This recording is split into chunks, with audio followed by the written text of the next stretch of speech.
Welcome back to our channel Krithika energy essence. So நம்மளோட சேனலில் நம்ம வந்து பிஜிடிஆர்பிக்கு ஹெல்ப்ஃபுல்லாக இருக்கிற மாதிரியான சீரீஸ் வந்து சிலபஸ் வைஸ் போஸ்ட் பண்ணிட்டு இருக்கோம் நம்மளோட கிருத்திகா எனர்ஜி எசன்ஸ் சேனலில். ஸோ அதோடு சேர்த்து எஜுகேஷ்னல் சைக்காலஜி வீடியோஸும் சீரீஸாக போட்டுட்ருக்கோம்.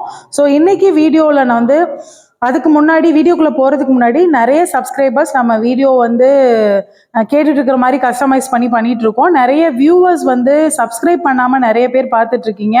அப்படி இருக்கவங்க கண்டிப்பாக நம்மளோட சேனலை சப்ஸ்கிரைப் பண்ணிக்கோங்க. டெஃபினட்டாக பிஜிடிஆர்பியாக இருக்கட்டும், யூஜிடிஆர்பியாக இருக்கும், டெட்டு எல்லாத்துக்குமே ஹெல்ப்ஃபுல்லான எல்லாமே மோட்டிவேஷ்னல் சீரீஸ், எல்லா தரப்பு காம்படிட்டிவ் எக்ஸாமும் ஈஸியாக அட்டன் பண்ணுற மாதிரி சக்ஸஸ் ஐடியா ஷேரிங்கும் நம்மளோட சேனலில் நம்ம போட்டுட்ருக்கோம்.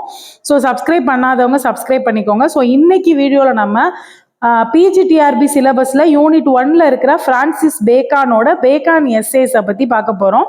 ஸோ பேக்கான் எஸ்ஏஸ் அதில் வந்து ஃப்ரான்சிஸ் பேக்கான் வந்து 1561லேருந்து அவரோட டைம்லைன் பார்த்தீங்கன்னா 1626. 25ல் ஃபஸ்ட்டு ஃபிலாசபிக்கல் எஸ்ஏ வந்து அவர் ப்ரொடியூஸ் பண்ணியிருக்காரு.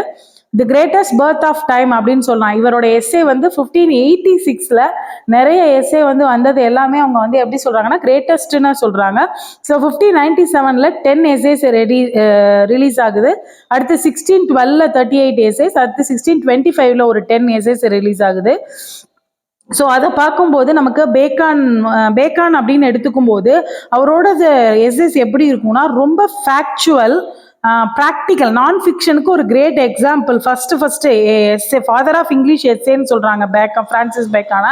ஸோ எக்ஸாம்பிள் எப்படி இருக்கும் இதில் அப்படின்னு பார்த்தீங்கன்னா மெடிடேட்டிவ் பர்பஸ், அதாவது இம்மர்ஸ்டுன்னு சொல்லலாம்ல, ஒரு மூழ்கி அந்த தாட்ஸில் வந்து மூழ்கி இருக்கிறது. அவரோட ரீடிங் வந்து படிக்கிறதே வந்து ஒரு ரொம்ப இன்டலெக்சுவலான ஒரு ரைட்டிங்காக இருக்கும்.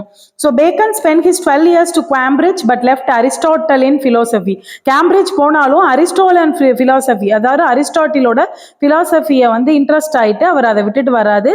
கிரேட்டஸ்ட் பிரிட்ஜ் ஆஃப் டைம் வந்து 1582ன்னு சொல்கிறாங்க. So inductive system of philosophy, அதாவது டிடக்டிவை விட இண்டக்டிவ் சிஸ்டமுக்கு வந்து ரொம்ப ஸ்பெசிஃபிகேஷன் அவர் வந்து கொடுத்துருக்காரு. ஸோ பேக்கனோட 3 திங்ஸ் ஃபிலாசபியில் பேக்கன் வந்து 3 இம்பார்ட்டன்ட் திங்ஸை வந்து சொல்றாரு. Free investigation on nature, verification of results அப்படின்னு சொல்றாரு.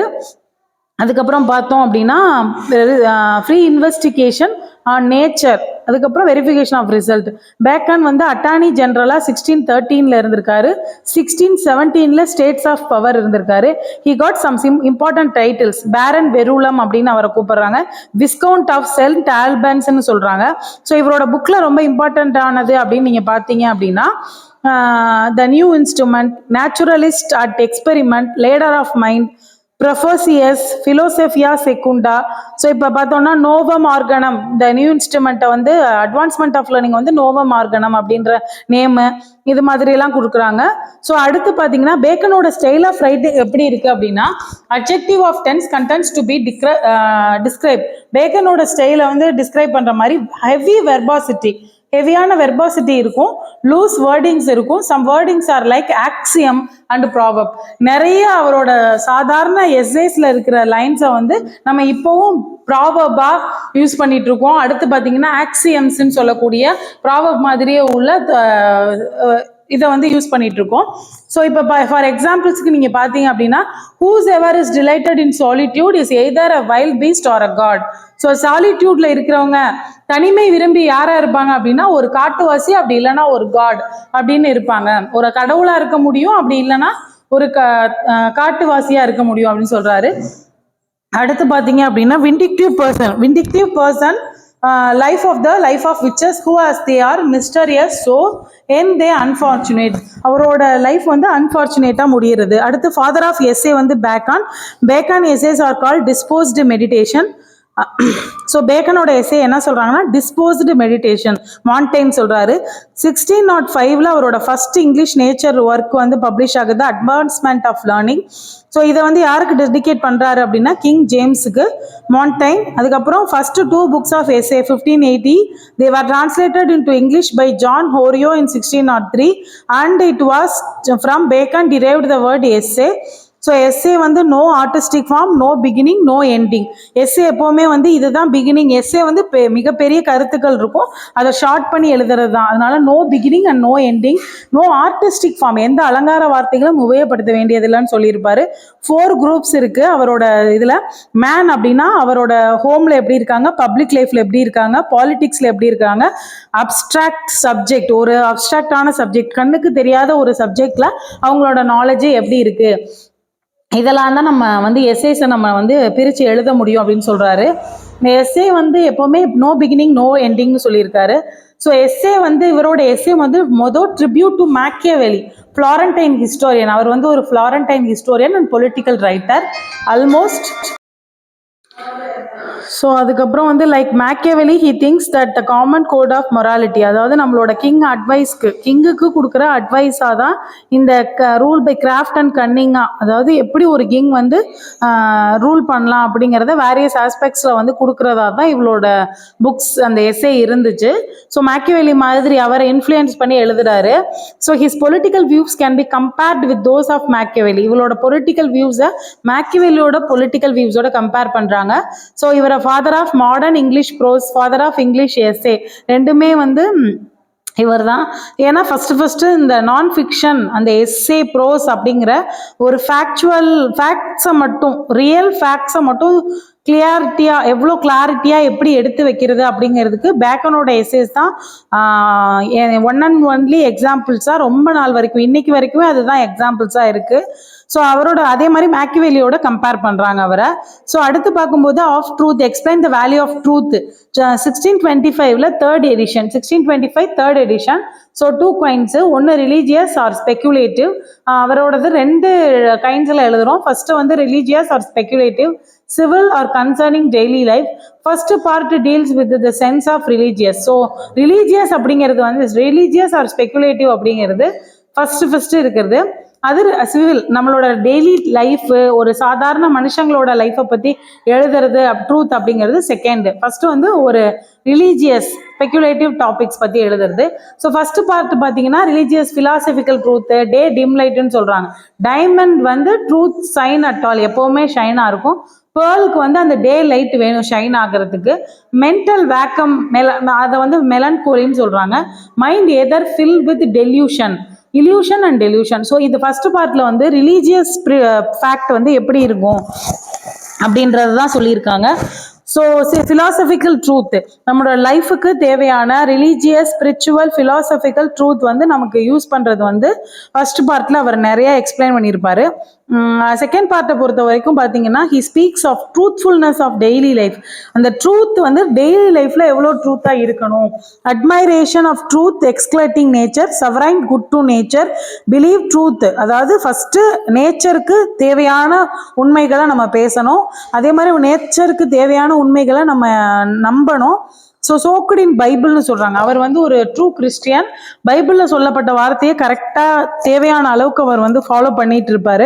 அதனால் வந்து ட்ரூத் இஸ் அன் அன்ஷேக்கபிள், எதாலையும் யாராலையும் தகர்க்கப்பட முடியாத ஒரு ஃபோர்ஸ் அப்படின்னா அது உண்மை தான். நம்ம உண்மையாக இருக்கும் பட்சத்தில் அது வந்து யாராலையும் தகர்க்க முடியாது அப்படின்னு சொல்கிறாரு. ஸோ ட்ரூத் அப்படிங்கிறது என்ன அப்படின்னா ரிசல்ட் ஆஃப் டிவைன் இலுமினேஷன். நம்மளோட க்ளோரிஃபை பண்ணுறாரு. அதை இலுமினேஷன் அப்படின்னா ஒரு புனிதமான ஒரு ஷைனிங் கொடுக்கக்கூடியது. சாதாரண ஒரு ஷைனிங், அதாவது சாதாரண ஒரு பிரகாசம் கிடையாது, புனிதமான ஒரு பிரகாசத்தை கொடுக்கக்கூடியது உண்மைதான். Liar is brave toward God. ஒரு பொய் சொல்றவன் காட் நம்மளை என்ன பண்ணுவான்னு தைரியமா இருக்கலாம் உண்மை, ஆனா மனிதர்களை பார்த்து அவர் பயப்படணும் அப்படின்னு சொல்றாரு. ஸோ அடுத்த எஸ்ஏயோட தலைப்பு பார்த்தீங்கன்னா ஆஃப் அட்வர்சிட்டி வந்து 1625 3rd எடிஷனில் சொல்கிறாரு. ரொம்ப thought provoking essay, comparative value and importance of prosperity and adversity in life. So quotes செனக்காவோட ஃபேமஸ் ரோமன் ஃபிலாசபர். ஃபர்ஸ்ட் வந்திருக்கவர் வந்துட்டு மேக்கியவெலி வந்து ஃப்ளாரண்டைன் ஹிஸ்டோரியன் அண்ட் ஃபிலாசபர். இவர் கோட் செனக்காங்கிறது Roman philosopher. Adversity teachers fortitude, calm, courage and self control. Old டெஸ்டமெண்ட்ல சொல்லியிருக்க எல்லாத்தையுமே நமக்கு எது டீச் பண்ணுதுன்னா adversity. So New Testament prepare us to welcome the life trials and advertise with faith and fortitude. So new டெஸ்டமெண்ட்ல நம்ம adversity இருந்துச்சு அப்படிங்கும்போது faith and fortitude இருக்கும் அப்படின்னு சொல்றாங்க. ஸோ அடுத்து பார்க்கும்போது New Testament Bacon's judgment if his essays what they might last longest book last. So பேக்மன்ட்டோட judges சொல்கிறாங்க. ஸோ அடுத்து ஆஃப் ஃப்ரெண்ட்ஷிப் அப்படின்னு எடுக்கும்போது grew out of Bacon's longest disinterested. So of studies of friendship வந்து நான் 2-3 பேரோட ஃப்ரெண்ட்ஷிப் சொல்லியிருப்பாங்க. நான் நெக்ஸ்ட் இதில் டீட்டெயிலாக சொல்கிறேன் அது. ஸோ ஆஃப் ஸ்டடீஸ்ன்னு எடுக்கும்போது life long student he describe his craft. ஸ்டடீஸ்னாலே லைஃப் லாங்காக இருக்கணும். ஒவ்வொரு இதுலேயும் நம்ம கிராஃப்ட்னா என்னென்னா வடிவமைப்பு செஞ்சுக்கிறது. So revolve longest of studies தான் வந்து ரொம்ப லாங்கஸ்ட் 50 பேஜஸ்ல வந்து இருக்கு. The wisest brightest meanest of mankind, அதுதான் character of Bacon. So mankind வந்து ரீடர் எப்படி இருப்பாங்கன்னா வைசஸ்ட் பிரைட்டஸ்ட் அண்ட் மீனஸ்டா இருப்பாங்க. Some books are to be tasted. So இந்த இது வந்து நமக்கு ரொம்ப ஃபேமஸான புக்கை பற்றின ஒரு quote. Some books are to be tasted, others to be swallowed and some to be stewed and digested. So நிறைய சில புக்ஸை வந்து சும்மா டேஸ்ட் பண்ணணும், சில புக்ஸை முழுங்கணும், சில புக்ஸை மென்று முழுங்கணும், சில புக்ஸை அப்படியே செரிக்கணும் அப்படிங்கிறது தான். So reading make up the full man, conference ready man, writing and exact man சொல்லியிருக்காங்க. ஸோ ஹிஸ்டாரிக்கல் ஐடென்டிஃபிகேஷனும் இதில் சொல்லியிருப்பாங்க. So use of studies 3 use இருக்குது ஸ்டடீஸ்க்கு. என்னென்ன அப்படின்னு பார்த்தீங்கன்னா டிலைட், பர்சனல் என்ஜாய்மெண்ட், நம்ம சந்தோஷத்துக்காக ரீட் பண்ணுறது, செக்லூஷன் தனியாக இருக்கும், ரிட்டையர்மெண்ட் ப்ரைவசியில் இருக்கும், நம்மளோட டிலைட்மெண்ட்காக ரீட் பண்ணுறது, ஆர்னமெண்ட்ஸ் இன் சொசைட்டி. ஸோ சொசைட்டியில் நம்ம பெரிய ஆளாக ஆகிறதுக்காக, கல்டிவேஷன் ஆஃப் சோசியல் சாம் அதை தெரிஞ்சுக்கிறதுக்காக நம்ம படிக்கிறது, power of exposition in speech and writing. So அதுக்கப்புறம் பார்த்தீங்கன்னா எபிலிட்டி இன் ப்ராக்டிக்கல் பிஸ்னஸ், நம்ம செய்கிற வேலைகளில் அறிவை வளர்த்துக்கிறதுக்காகவும் வேலைகளில் இருக்கிற திறமைகளை வளர்த்துக்கிறதுக்காகவும் படிக்கிறது, for the cultivation of the power of judgment regard to particular circumstance and event. So 3 இருக்கு. டிலைட் சந்தோஷத்துக்காக படிக்கிறது, சொசைட்டியில் எப்படி வாழணும்னு தெரிஞ்சுக்கிறது, அடுத்து எபிலிட்டி இன் ப்ராக்டிகல்ஸ் குறிப்பிட்ட தொழிலை கற்றுக்கிறது. இது 3மே ஸ்டடீஸ் மூலமாக தான் நமக்கு வருது அப்படின்றத சொல்கிறாரு. ஸோ இந்த 3மே நம்மளோட லைஃபோட கம்பேர் பண்ணி பார்க்கும்போது நமக்கு தெளிவாகவே தெரியும். ஸோ எல்லாருமே இந்த 3மே படிச்சிருக்கோம். நம்ம எக்ஸாம் வேலைக்காக படிக்கிறதா இருக்கட்டும், இல்லை அறிவை வளர்த்துக்கிறதுக்காக படிக்கிற இலக்கியம் இலக்கணமாக இருக்கட்டும், அதுக்கப்புறம் நாவல்ஸ் அந்த மாதிரி ரீட் பண்ணுறதா இருக்கட்டும். ஸோ இதெல்லாம் வந்து கிட்டத்தட்ட அவர் வந்து எத்தனை செஞ்சுரிக்கு முன்னாடியே சொல்லியிருக்காருன்றதை பார்த்தோம்னாலே நமக்கு அவரோட அந்த எக்ஸ்போசிஷன் ஆஃப் பிரெயின் வந்து தெரியும். ஸோ அடுத்து ஆஃப் ரிவெஞ்ச் 1625 3rd எடிஷனில் எழுதியிருக்காரு.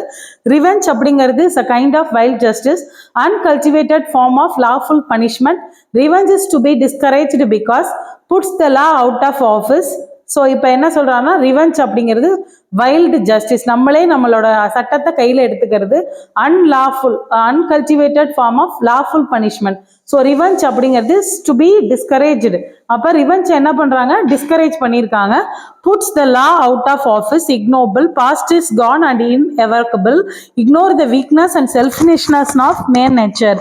ஸோ நம்மளோட செல்ஃபிஷ்னஸை வெளியில் அனுப்பிட்டு நம்ம யோசிச்சு பார்க்கணும். பாஸ்ட் நடந்து முடிஞ்சதை பற்றி அதை ரிவர்ஸ் பண்ண முடியாது அப்படின்லாம் யோசிச்சோன்னா ரிவெஞ்ச் எடுக்கிறத பற்றின திங்கிங் வராது. ஸோ இதில் வந்து முக்கியமான விஷயம் என்ன அப்படின்னா ரிவெஞ்ச் அப்படிங்கிறது வந்து uncultivated form of lawful punishment. So law பனிஷ்மெண்ட்ல அன்கல்டிவேட்டட் ஃபார்ம்னு சொல்கிறாங்க. டிஸ்கரேஜ்டு, ஏன்னா லா அப்படிங்க ரிவெஞ்சை வந்து நம்ம என்கரேஜ் பண்ணக்கூடாது, ஏன்னா அது லா சட்டத்திற்கு புறம்பானது, தவிர்க்கக்கூடியது, அதுக்கப்புறம் முடிந்த விஷயத்தை திரும்ப மாற்ற முடியாதுங்கிறதுனால இந்த ரிவெஞ்ச் தேவையில்லை. Ignore the weakness and selfishness, அப்போ அவங்களோட செல்ஃபிஷ்னஸ் அண்ட் வீக்னஸை வந்து புரிஞ்சுக்க முடிஞ்சவங்க தான் அந்த ரிவெஞ்சை எடுக்க மாட்டாங்க அப்படிங்கிற மாதிரியான பாயிண்ட்ல இதை நம்மளுக்கு டிஸ்கிரைப் பண்றாரு. ஸோ அடுத்து பார்த்தோம் அப்படின்னா ambition of studies, longest in the edition of 1625 ambition, 1597 second edition. Ambitions person became dangerous when their wishes are thwarted. அதாவது prevent from doing what they want. ambition அப்படிங்கிறது ரொம்ப சூப்பரான ஒரு விஷயமா நம்ம பார்க்கப்பட்டாலும் அவர் என்ன சொல்றாரு, ஆம்பிஷன் ரொம்ப ஆம்பிஷியஸ் பீப்புள் நடக்காதவங்க நம்ம ஹிஸ்டரியிலே பார்த்துருக்கோம். நம்ம நினைச்சது நடக்காததுனால ரொம்ப ரிவர்ஸ்ல, அதாவது ஒரு to prevent from doing what they wanted, நமக்கு வேண்டியதை நடக்க வைக்கிறதுக்காக என்ன வேணாலும் செய்வாங்க. பப்ளிக் பொருட்களையோ பிரைவேட்ல சர்வீஸ்லையோ எதை வேணாலும் செய்யறதுக்கானவங்க தான் ஆம்பிஷியஸ் பர்சனாக இருக்கிறாங்க. ஸோ ஆம்பிஷன் அப்படிங்கிறது அளவுக்கு அதிகமாக தேவைப்படாது அப்படிங்கிறாரு. அடுத்து kings are to distinguish between the honest ambition and honest dishonest ambition. So அரசர்கள் என்ன பண்ணணும் அப்படின்னா ஹானஸ்டான ஒரு ஆம்பிஷனையும் டிஸ்ஹானஸ்ட் ஆம்பிஷன் ரெண்டையும் நமக்கு டிஃபரன்ஷியேட் பண்ணி பார்க்க தெரியணும். பேட்ரியாட்டிக் இருக்கணும், ஆனால் genuine desire to do good. Ambition எப்படி இருக்கணும்னா முதல் தேசப்பற்று சார்ந்ததாக இருக்கணும். அதுக்கு அடுத்து பார்த்தீங்க அப்படின்னா ஜென்யூன் டிசைர், அடுத்தவங்களுக்கு நன்மை செய்யக்கூடியதாக இருந்தால் தான் அது ஆம்பிஷன் நல்லது அப்படிங்கிறாங்க. ஸோ அடுத்து ஆஃப் ஃப்ரெண்ட்ஷிப் சொல்லியிருந்தேன். ஸோ ஆஃப் ஃப்ரெண்ட்ஷிப் எடுத்துக்கிட்டிங்கன்னா அந்த இதில் முக்கியமான சில இது வந்திருக்கு. Nature of a life solicitude without a friend or companion, lived all alone and friendless among a crowd of people. So ஒரு நிறைய சாலிட்யூட் அப்படிங்கிறது, தனிமை அப்படிங்கிறது ஒரு ஃப்ரெண்டால தான் நீக்க முடியும். எவ்வளோ க்ரௌட்லையுமே தனியாக தான் தெரியும் நமக்கு ஒரு ஃப்ரெண்ட் இல்லை அப்படின்னா. ஸோ அட்வான்டேஜஸ் ஃப்ரெண்ட்ஷிப் வந்து 2 ஃபோல்டு சொல்றாரு. Those affect the heart, the mind or understanding. So first மனதிற்கு நெருக்கமான ஹார்ட்டுக்கு நெருக்கமான நண்பர்கள், மூளைக்கு நெருக்கமான நண்பர்கள். அப்படி எடுத்துட்டோம்னா உணர்வுபூர்வமானவர்களை வந்து ஃபர்ஸ்ட் ஃபோல்டுலையும், அறிவுபூர்வமானவர்களை இன்டெலெக்சுவல் வந்து 2வது ஃபோல்டுலையும் வைக்கிறாரு. It releases the pent up feelings and emotions of the heart to clears the understanding. So உங்களுக்கு ப்ராப்ளம் இருக்கும்போது இப்படி செய்யாதுன்னு சொல்றவங்க இன்டெலெக்சுவல், உங்களோட எமோஷன்ஸை புரிஞ்சுக்கிறவங்க heart. Giving a shape and form of vague thought, giving against folly. So giving means to continue once thought அப்படிங்கிறாங்க. So இதில் பார்க்கும்போது நெக்ஸ்ட் வீடியோ, இப்போ இந்த வீடியோவில் ஃப்ரான்சிஸ் பேக்கனோட முக்கியமான பாயிண்ட் எல்லாத்தையுமே நம்ம டிஸ்கிரைப் பண்ணிட்டோம். ஸோ அடுத்து பார்த்தீங்க அப்படின்னா இதில் ஏதாவது உங்களுக்கு டவுட்ஸ் இருந்துச்சுன்னா, என்ன பாயிண்ட் மிஸ் ஆச்சுன்னா ப்ளீஸ் கமெண்ட். நெக்ஸ்ட் வீடியோவில் நம்ம எஜுகேஷனல் சைக்காலஜி சீரீஸ் ஒன்று போடுறேன். ஸோ நம்மளோட சேனலில் educational psychology series, how to ஸ்டடின்னு சீரீஸ் போட்டிருக்கோம். Motivational series for all the competitive exam holders, ஆஸ்பிரன்ஸ்க்கு போட்டுட்ருக்கோம். அடுத்து மெமரி என்ஹான்சிங் டெக்னிக், நான் படித்தப்போ என்ன மாதிரியான correlation technique, memory enhancing technique use பண்ணியிருக்கேன் அப்படிங்கிறத பல புக்ஸை படித்து நான் உங்களுக்கு போட்டிருக்கேன். ஸோ சக்ஸஸ் ஐடியா ஷேரிங், என்னோட லைஃப்பில் நான் எப்படி இந்த ஒரு 4 எக்ஸாமு 5 எக்ஸாமும் எழுதும்போதே எப்படி எல்லாத்துலேயும் பாஸ் பண்ணேன் அப்படிங்கிற பாயிண்ட் ஆஃப் வியூவில் கொடுத்துருக்கேன். ஸோ ப்ளீஸ் சப்ஸ்கிரைப் பண்ணாதவங்க சப்ஸ்கிரைப் பண்ணிக்கோங்க, ஷேர் பண்ணுங்கள் ஃப்ரெண்ட்ஸுக்கு. தேங்க்யூ ஃபார் வாட்சிங். Thank you friends.